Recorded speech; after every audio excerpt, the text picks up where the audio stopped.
Hi everyone, my name is Hasmitha Kanugla, and today I will be doing a presentation on autism from a neurobiological perspective on how it is a disorder and not a disease.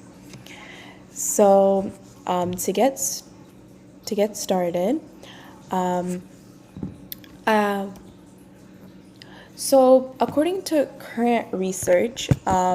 according to current research, many scientific manuals, such as the DSM-5, the Diagnostic and Statistical Manual, define autism spectrum disorder as a lifelong condition that impairs both social skills and autonomy. And for years, scientific divisions of autism mention that of impaired abilities individuals have without identifying a known origin. Consequently, this leads to the understanding of autism to be treated like a disease with no known cure rather than a condition. And although there is not one specific origin, many studies commonly indicate that autism is a result of an intersection of genetic and environmental factors. While autism does impair the abilities of individuals, it is also important to note that it enhances various other abilities. And it is also important to understand that it is a highly variant disorder. In this presentation, I have analyzed research studies on the prevalence of neurobiological factors in autism that provide a clear understanding of the condition. And given this context, we should really understand and eradicate the perception of autism spectrum disorder being viewed as a disease. And by providing insight into what treatments have been made and discussing behaviors, we can reevaluate them to provide safe yet accurate support and intervention for individuals with ASD. So to get started, the definition of autism spectrum disorder is a neurodevelopmental disorder with difficulties in skills such as social skills, communication, and restrictive and repetitive behaviors, or also known as RRBs. And so restrictive and repetitive behaviors, RRBs, what these can exactly be looking like are they can be stereotyped or have repetitive motor movements. So this can include the repetitive movement, use of objects or speech, insistence on having the sameness, so maybe having the same kind of speech, difficulty understanding nonverbal social cues, and having fixed interests, so high focus and intensity on specific interests, and other behaviors such as aggression, self-injury, anxiety, short attention spans, and specific phobias. And some of these fixed interests, I think, while they come off to be something to look as more of a problem, I think when viewing autism, it's important to note that interests often include areas like computers, music, and gardening, and it also can suggest high intelligence in individuals with ASD, as it also challenges the misconception that ASD is a disability, which oftentimes, again, disabilities are confused for diseases. And I feel like with having fixed interests and maybe encouraging them, I think individuals with autism are more likely to be able to advance their threshold of thinking, which is maybe something that professionals should shift when looking at this. When reevaluating autism, again, we should shift it from it really being a disease that needs to be cured and rather a disorder that has its ups and downs. So we're going to go into the neurobiological factors, specifically on genetics, brain structures, and synaptic proteins. So when it comes to genetics mutations are often associated with ASD, such as Fragile X syndrome. And Fragile X syndrome is an inherited disorder causing physical, behavior, and health issues. Fragile X syndrome also increases the probability of ASD, especially with family history.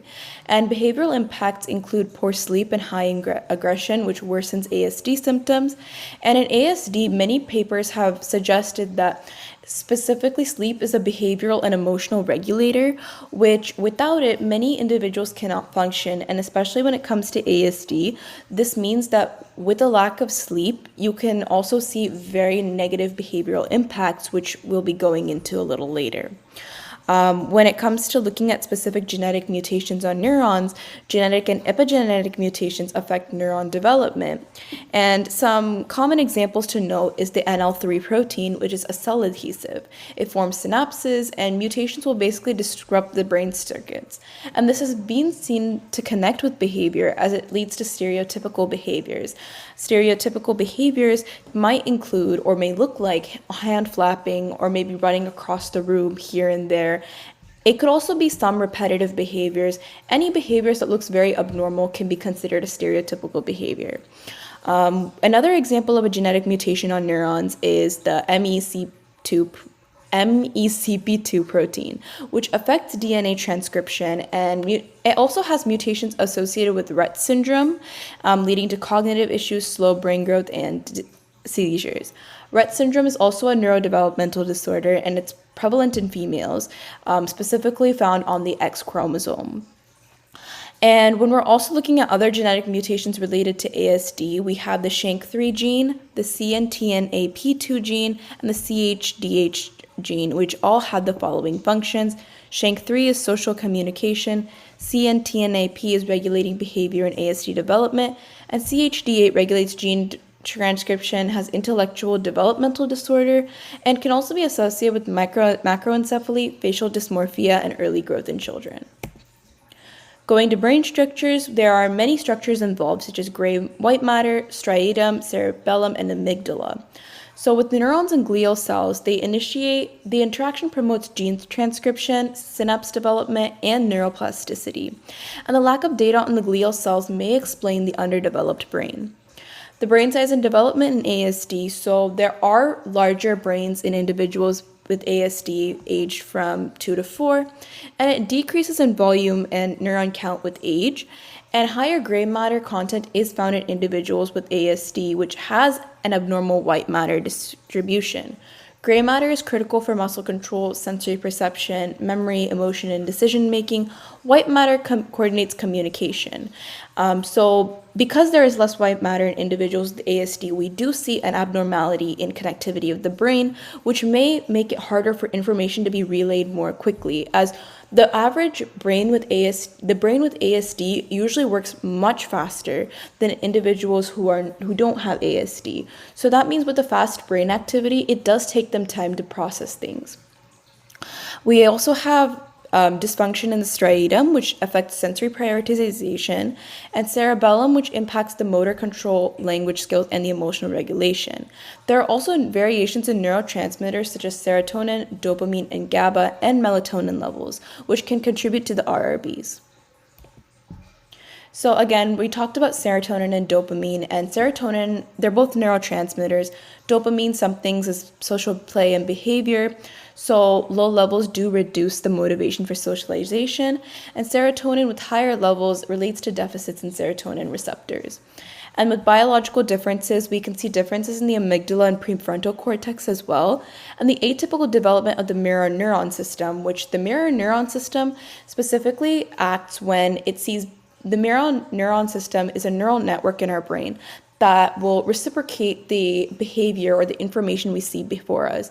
For instance, when we see someone, if they talk a certain way, our mirror neuron system may try to emulate the way a person talked to us, as it's the brain activity that coordinates this activity of ours. So when we're looking at psychometric tests and standards of care, there are treatment approaches for ASD. There's no singular treatment. So again, ASD is not meant to have a cure, but considering it's a disorder, there are some behaviors that may limit individuals with ASD from socializing or being able to participate in social activities like other people. And so because of this, you might want to look into therapies and medication. And also one thing to note is that ASD does promote some aggression and irritability. So maybe individuals will go on these treatments based on that. So we'll be looking at the DSM-5 and MCHAT criteria, the medications and what should we use, and the therapies and how this relates and it's interpreted. So with the DSM-5 and the MCHAT, the DSM-5, or the Diagnostic and Statistical Manual of Mental Disorders, the It lists criteria for diagnosing ASD, and it assesses social interaction deficits, emotional reciprocation, and nonverbal cues. However, the issues with the DSM-5 to note is that the complexity in there it's very complex, and there needs to be extensive training, and there's less sensitivity, and it may detect comorbidity with other conditions such as ADHD and schizophrenia. The MCHAT-R is used in, or the modified checklist for autism in toddlers. It is a universal screening, and it's more recent and more accessible. It's cost-effective, and it consists of 23 yes or no questions in a parental interview. However, the issues is that since it does assess nonverbal behavior, it might assess behavior that, considering it's made in toddlers, it may not be found as early as wanted. When toddlers are young, when we think about it, there are some behaviors like they might not be able to talk yet, or they might not be able to process certain information. So it could be mistaken as a disorder, which is important to know. Also, that the MCHAT cannot be used in adults with ASD, and there's limited diagnosis technologies. In terms of medication, it's used for severe symptoms such as irritability, aggression, and insomnia. Some include risperidone, oxytocin, melatonin, and mirtazapine. And they treat specific areas such as sleep latency and social stimuli, and also physiological symptoms such as weight gain, anxiety, and increased appetite. And medications are not a cure and should be used cautiously, and we should not risk the idea that ASD is a disease that needs medication. So some therapies include ABA, OT, and speech therapy. ABA looks to analyze environmental variables and includes picture exchange communication systems. And one thing is that it does have higher intelligence, but it can be intensive.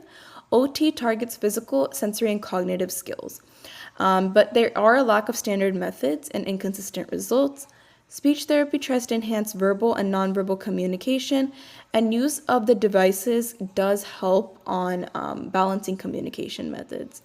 Its strengths and limitations, however, is each therapy has its benefits and limitations, so effectiveness can vary. So in conclusion, it's important to note that ASD, while it might be a disorder, it is not a disease that needs to be cured. There are many neurobiological factors that affect the behavior, and these behaviors are not completely abnormal, but rather a difference in how the brain is structured. So next time when looking at ASD, let's look at it as more as a disorder that makes people, it's simply more than a disorder, it's just a difference in how people think. Thank you.